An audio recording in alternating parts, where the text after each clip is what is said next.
For Muslims, this is the problem. Jesus was a man. He was no more than just a man. Then let's ask ourselves the question. Why was he called the Messiah? Why was he called the Anointed One? Why was he called the Holy One? Only God is holy. Why was Jesus given the title? Why is Jesus sharing the titles as God Almighty? Why is Jesus the only humankind on earth that was never touched by Shaitan? Why is Jesus the only man that is at the right-hand side of God? Everybody else is in the grave.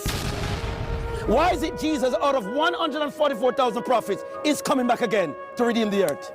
Why is it only Jesus alone the devil is scared of? Why is it Jesus alone can raise the dead and move the sick and read the minds of men? Why is it Jesus alone can walk on water? Why is it Jesus...